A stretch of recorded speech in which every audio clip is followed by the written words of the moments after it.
Me gustaría mostrarles el implemento más importante que es factible encontrar en un laboratorio químico. ¿Cuánto piensa que cuesta? Fue creado en Estados Unidos y armado en Japón. ¿Están preparados? Bueno, veamos, aquí está. Esta es.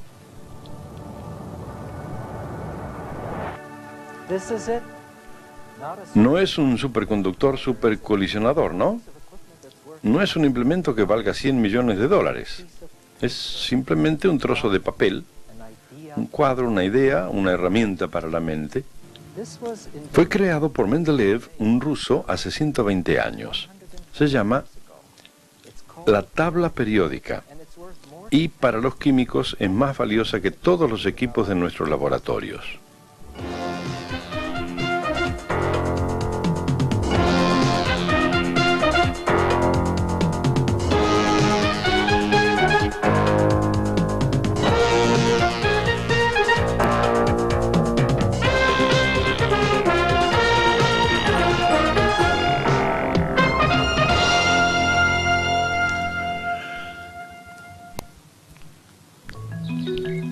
¿Cuáles son las propiedades de las sustancias del mundo que nos rodea?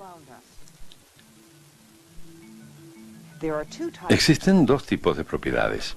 Las propiedades químicas se refieren a la capacidad que tienen los elementos para combinarse con otros elementos y formar compuestos. Las propiedades físicas comprenden la densidad, dureza, el punto de fusión, punto de hervor y conductividad. Cada elemento es diferente de todos los otros respecto de sus propiedades químicas y físicas. Esta característica única se remonta a la estructura atómica del elemento. Pero algunos grupos de elementos también comparten propiedades comunes que varían en forma sistemática y predecible. Estas propiedades comunes son las bases de la moderna tabla periódica. Existen 109 elementos en ella. 88 son de aparición natural. Y los otros 21 han sido hechos por el hombre artificialmente.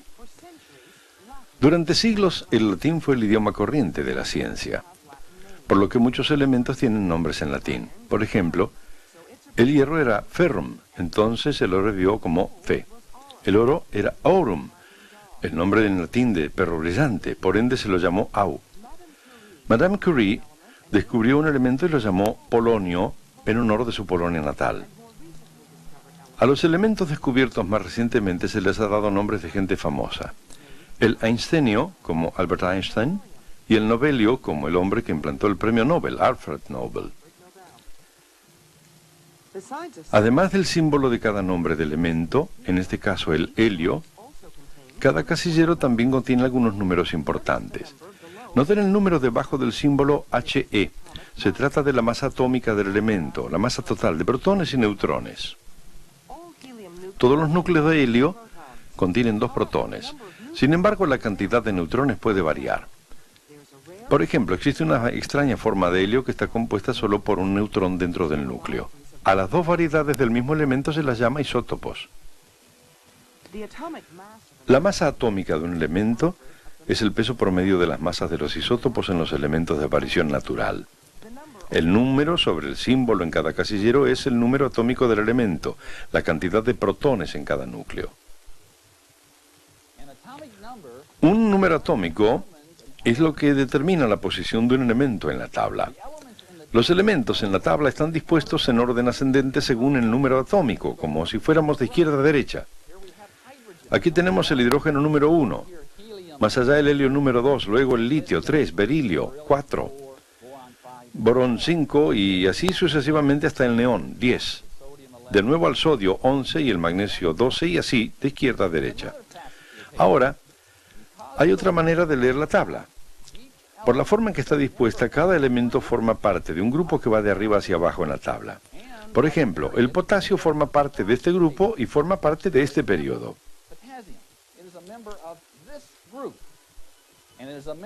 Existen 7 períodos horizontales que corren de izquierda a derecha.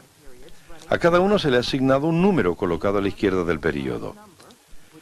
14 de los elementos en los períodos 6 y 7 han sido sacados de sus lugares y han sido dispuestos más abajo. Si estuvieran colocados en la tabla, esta se vería así. Este ordenamiento es mucho más fácil si los dejamos abajo. También hay 18 columnas verticales, llamadas grupos o familias. Cada grupo es designado por un número y una letra que está ubicada en lo alto de la columna. Todos los elementos existentes dentro de una familia tienen propiedades similares. Para demostrárselos, observemos una familia en el extremo derecho de la tabla periódica, los gases nobles.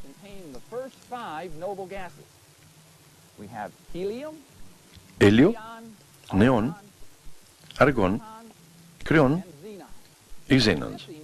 Estos globos contienen los 5 primeros gases nobles: helio, neón, argón, kriptón y xenón. Dejamos de lado el radón por ser radioactivo. Todos conocemos bien el helio. Se lo utiliza para globos y dirigibles. El resto es utilizado para relleno de lamparillas eléctricas. Pero ¿cuáles son algunas de las propiedades que tienen en común? Bueno, son inodoros, son incoloros y todos son totalmente no reactivos.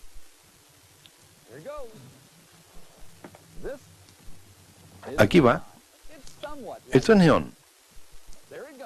Algo más liviano que el aire. Ahora el argón y el kriptón. Ambos más livianos que el aire. El xenón es algo más liviano de todos los que hemos visto. Es la proverbial esfera de plomo. Ustedes pueden comenzar a ver las diferentes clases de información que se deriva de la tabla periódica. Pero ¿cómo usan los químicos esta tabla para su trabajo? La fabricación del vidrio es un ejemplo. En épocas antiguas el vidrio era tan raro que era más apreciado que las joyas y el oro. Pero a medida que fuimos dominando las técnicas del trabajo en vidrio, este se transformó en una necesidad corriente. Las clases de vidrio se multiplicaron por cantidad. De esta forma el vidrio actual nos llega en diversas formas y colores. Los artistas lo utilizan para crear nuevas y apasionantes formas. Los artesanos lo moldean a mano para crear las elegantes formas del cristal de Zeuben. Las empresas fabrican vidrio para innumerables usos diarios. Básicamente los diferentes tipos de vidrio son hechos con una mezcla de dióxido de silicona, arena y diversos óxidos metálicos, los cuales son fundidos juntos. La elección de los óxidos, lo que determina las características del vidrio, es guiada por la tabla periódica. El Dr. Jerry Fine es un químico especialista en vidrio de la fábrica de vidrio Corning de Corning, New York. No puedo imaginar el trabajo sin la tabla periódica porque los científicos están interesados en buscar relaciones sistemáticas entre diferentes sustancias y diversos elementos. La tabla periódica es una forma simple de buscar y hallar relaciones sistemáticas entre diferentes elementos para entenderlos a un nivel simple. En el Centro de Investigación sobre Vidrio de Corning se da vida a miles de muestras a medida que se desarrollan y perfeccionan nuevos tipos de vidrio.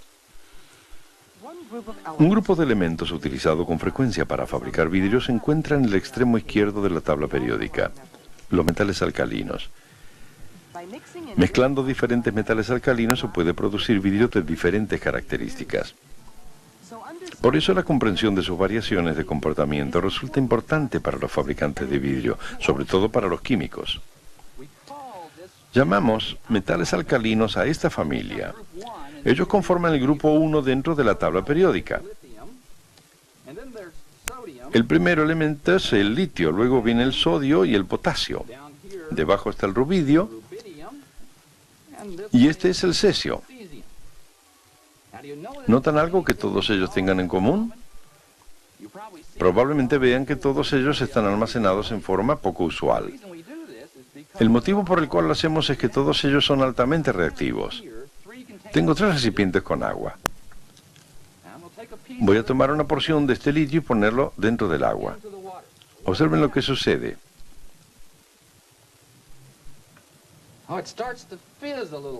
¿Cómo empieza a sisear un poco? El siseo ahora es la reacción del litio con el agua para producir gas hidrógeno. Probemos con el sodio. Tomaré una pequeña porción de él, no demasiado grande, porque no queremos que la reacción resulte violenta. Epa, reacciona mucho más rápido, ¿no? Vean el sodio rebotando por ahí, nuevamente siseando, liberando gas hidrógeno. Muy bien. Probemos con el potasio, el más reactivo de los tres. Tomar una pequeña porción, lo pondré dentro del agua. ¡Epa! Reaccionó en forma violenta. ¿Se fijaron en la reacción inmediata del potasio? De nuevo ha formado ese gas hidrógeno y este ardió. Entonces, todos los metales alcalinos tienen propiedades químicas similares, pero también varían sistemáticamente. A medida que nos movemos desde la parte superior a la inferior de la columna, los átomos de cada elemento se hacen más grandes. Los químicos pueden usar esta característica para incrementar la resistencia del vidrio. El tamaño de un átomo aumenta a medida que descendemos en cada columna. En el grupo de los metales alcalinos, la medida atómica aumenta desde el litio al sodio, potasio y sucesivamente así. Pero a medida que nos movemos a lo largo de un periodo, comienza con un metal alcalino, el tamaño del átomo se achica cada vez más. Y aquí vemos un salto en el tamaño atómico en el siguiente metal alcalino, de nuevo una disminución a lo largo del periodo. Todos sabemos que el vidrio es un material fuerte, pero rompible. Si ustedes alguna vez arrojaron una pelota a una ventana, saben que el vidrio se rompe de inmediato. Sin embargo, hay maneras de tomar ese sencillo panel de vidrio compuesto de sodio, calcio y silicona y tratarlo para hacerlo resistente. Una manera en que lo hacemos es utilizando la tabla periódica. Si tomamos ese vidrio que contiene sodio y sustituimos en la superficie el contenido por potasio, o le añadimos un elemento que se comporte básicamente en la misma forma pero que sea más extenso, podemos potenciar la resistencia del vidrio y hacerlo más fuerte. Los resultados de este proceso son muy fáciles de demostrar. Si dejamos caer un soporte de una esfera de acero desde unos 30 centímetros sobre un vidrio hecho con un metal alcalino y sodio, observen lo que ocurre. El vidrio hecho con sodio queda totalmente destrozado. Ahora observen qué sucede si el mismo soporte es arrojado sobre un trozo de vidrio donde el potasio ha sido sustituido por sodio. Esta vez arrojaremos la esfera desde 6 metros. La manera en que lo hacemos es tomar el vidrio que tiene sodio, lo sumergimos en un baño que contiene potasio fundido. Lo que sucede es que el potasio fundido opera como sustituto del sodio sobre la superficie del vidrio, porque a partir de la tabla periódica podemos decir que el potasio tiene una extensión mayor que la del sodio. El átomo de potasio literalmente llena la superficie del vidrio. La capacidad predictiva de la tabla periódica fue demostrada por primera vez por un químico ruso, Dmitry Mendeleev. Hace 100 años él desarrolló al antecesor de nuestra moderna tabla. La tabla de Mendeleev incluía todos los elementos que se conocían en ese momento y era coherente con todas sus variables propiedades. Para 3 elementos aún no descubiertos, él dejó espacios en blanco y predijo que en realidad existían y que sus propiedades serían coherentes con sus posiciones en la tabla. Para su tiempo era una hipótesis sorprendente. Una de las posiciones que dejó en blanco fue la del galio. Basado en las propiedades de los 2 elementos vecinos, el aluminio y el indio, pudo predecir algunas de las propiedades del galio. También predijo otros 2 elementos, el germanio y el escandio.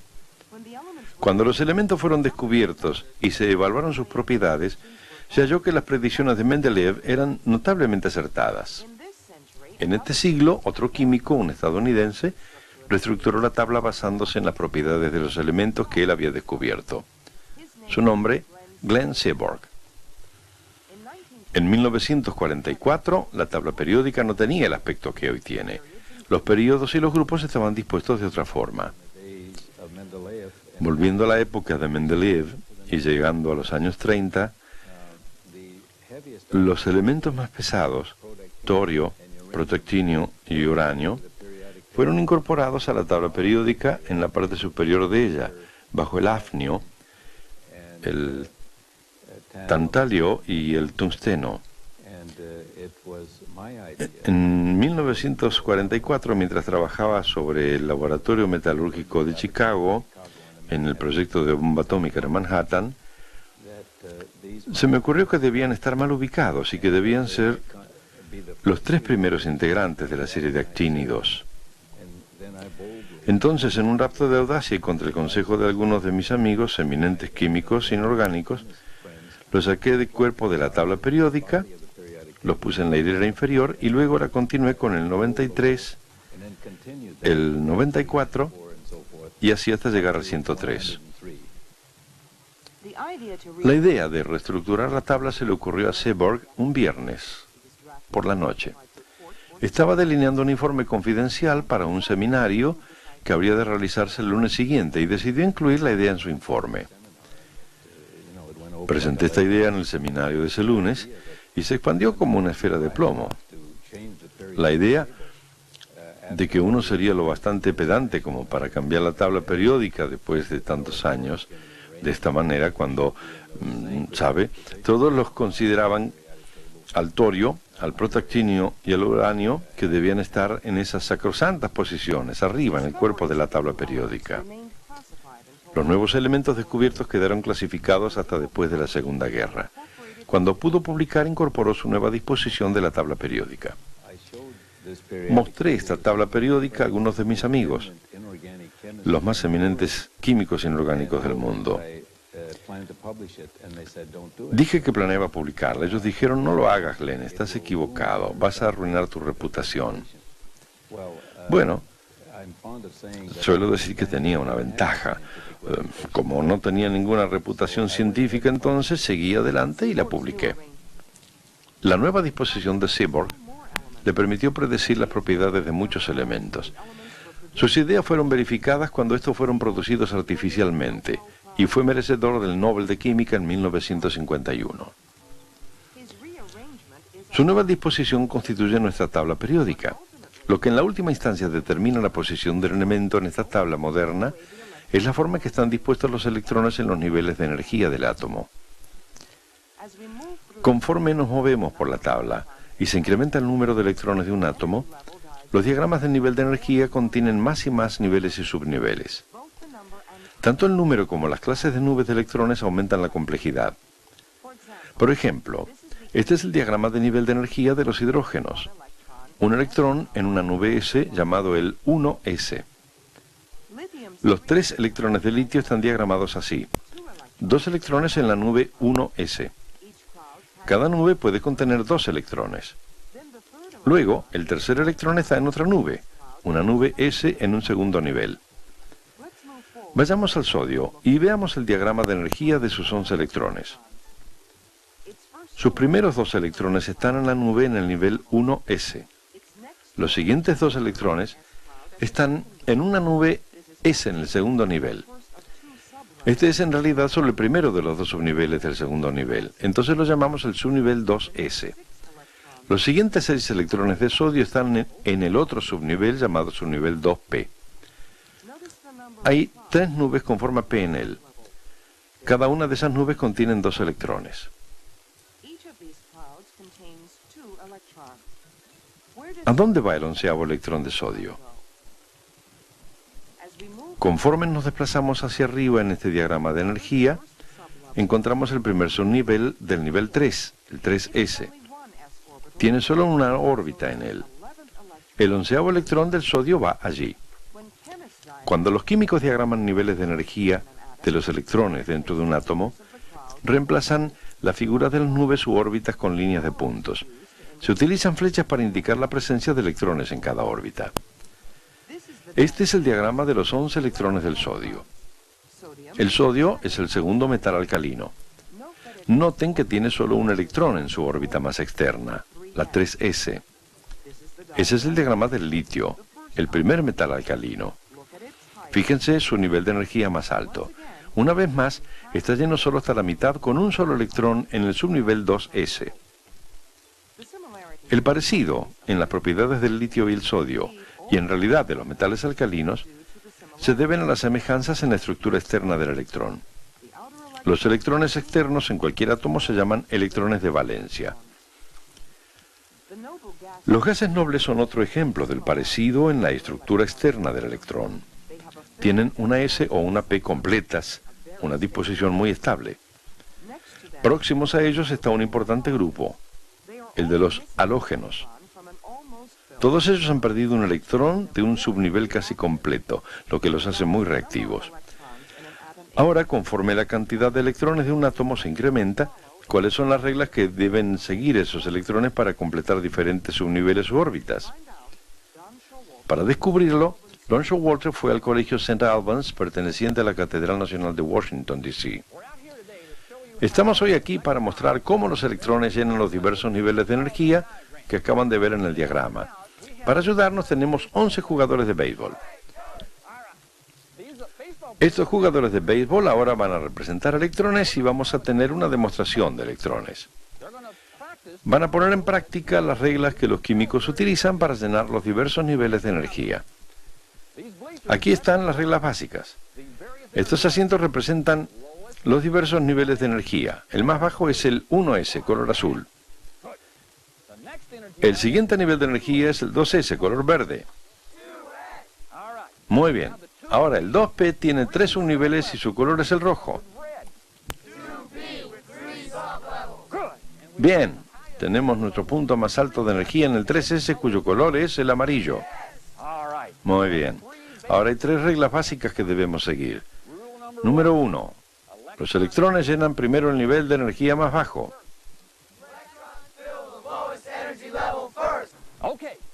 Muy bien. Ahora regla número 2. No más de 2 electrones por órbita.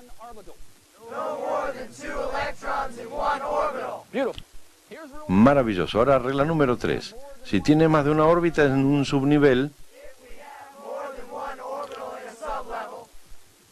un electrón en cada órbita antes de que lo dupliques.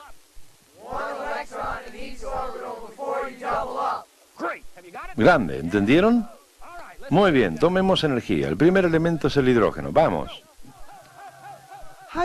El hidrógeno tiene un electrón, así que va en el nivel de energía más bajo de que disponemos, el 1S.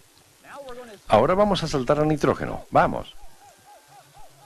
El nitrógeno tiene 7 electrones. Los primeros 4 llenan el 1S y el 2S. Pero ¿qué pasa con los siguientes 3? Uno va en cada una de las 3 órbitas 2P. Ahora vamos a saltar al sodio. ¿Listo, equipo? ¡Vamos! El sodio tiene 11 electrones. Los primeros 4 van en el 1S y en el 2S. Los siguientes 3 van en cada una de las órbitas 2P. Luego los números 8, 9 y 10 van dentro. Al final, el electrón número 11 va dentro del subnivel 3S. Y esta es la forma en que los electrones llenan los niveles de energía. Los científicos del Museo Smithsoniano han aplicado una técnica que emplea información sobre los niveles de energía de diferentes átomos para estudiar obras de arte. Esta técnica analiza los elementos existentes en los diversos pigmentos y se la llama fluorescencia de rayos X. La doctora Jackie Olin trabaja como química en el Smithsoniano. Si, por ejemplo, uno conociera el trabajo de un artista tan bien como para saber que ese artista en particular nunca usó un pigmento determinado en todas las pinturas estudiadas, uno podría analizar una pintura para determinar si ese pigmento es o no característico de ese artista y si está presente o no. La fluorescencia de rayos X implica bombardear los átomos de la pintura con esos rayos, provocando que estos expulsen un electrón. Para ver exactamente cómo sucede, volvamos al equipo de electrones. Aquí están los electrones en los niveles de energía del sodio. Mientras un rayo X ingresa al átomo, golpea un electrón de la órbita más baja, la 1S. Cuando esto sucede, algunos de los electrones de los niveles más altos caen a los niveles más bajos, llenando así los espacios vacíos. Mientras caen en cascada a los niveles de energía más bajos, se emiten un patrón de rayos X característico de cada elemento. Los instrumentos analizan estos rayos X e identifican qué elemento está presente. Es muy lindo poder descubrir rápida y fácilmente cuáles son algunos de los elementos que hay en una pintura, porque la hemos mirado desde el punto de vista de los colores que vemos, y estamos interesados en saber que el azul tiene un contenido de cobre o cobalto y que eso puede hacerse de inmediato utilizando fluorescencia X para identificar los elementos presentes en ese área. Es una buena técnica de identificación no destructiva y rápida de elementos presentes en la pintura. Para repasar, los elementos de la tabla periódica están organizados en orden seriado de acuerdo con su número atómico. Las filas se llaman períodos y las columnas grupos. El tamaño de los átomos aumenta a medida que descendemos en un grupo y disminuye a medida que atravesamos cualquier período. Es un ejemplo de propiedad periódica.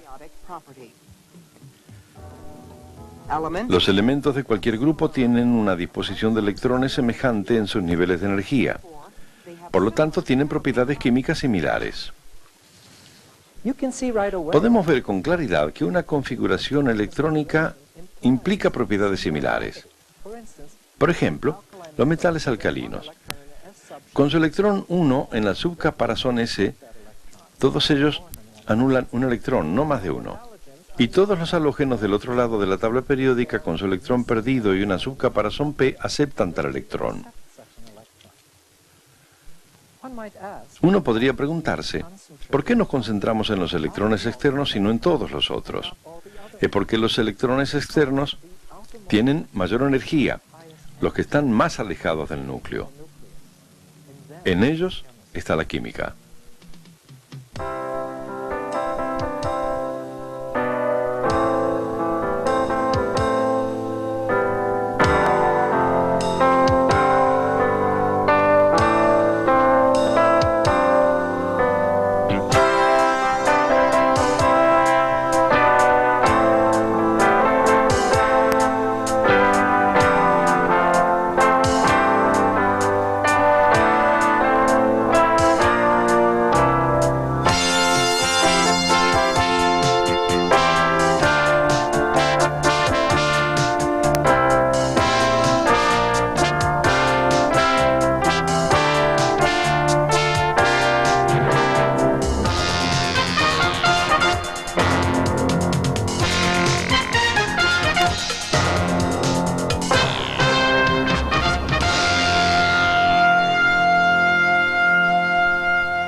Funding for this program was provided by the Annenberg CPB project.